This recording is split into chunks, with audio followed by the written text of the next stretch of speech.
There are two types of human-caused climate change. They are photochemical smog, which is dominated by oxidants, mostly high-populated areas with lots of vehicles that emit emissions. LA and New York are two of the most highly populated cities in America, and therefore they produce the most emissions due to the amount of vehicles they drive.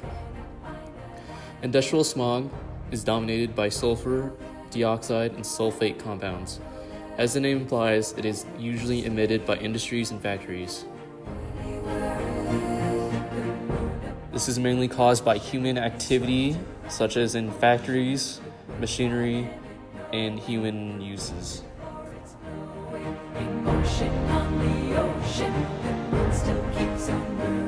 The average planet temperature has risen 2 degrees since the late 19th century. 16 of the hottest recorded years have happened since 2001.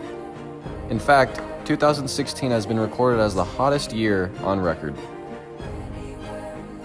The effects of the rising sea level is very clearly flooding. This also displaces many people and marine life all around the world. There is also a rise in the sea temperature around the world, which causes species to move to cooler areas, such as the poles of the Earth. A species will try to move to an area that fits its niche. Animals that live on land tend to move an average of 17 kilometers per decade. Marine animals move 72 kilometers per decade. A great example of this is the bluefin tuna, which is a temperature-sensitive fish that has slowly begun to move away from the equator because it cannot deal with the heat. On average, glaciers lose 400 billion tons of ice per year since 1994. Antarctica alone loses 118 billion tons of ice a year. The melting of sea glaciers also leads to the rise in sea level. Global sea level has risen about 8 inches since the last century.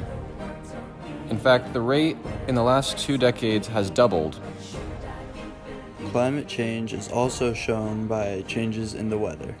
Global precipitation has increased at a rate of 0.08 inches per decade, and precipitation in the U.S. has increased at a rate of 0.17 inches per decade.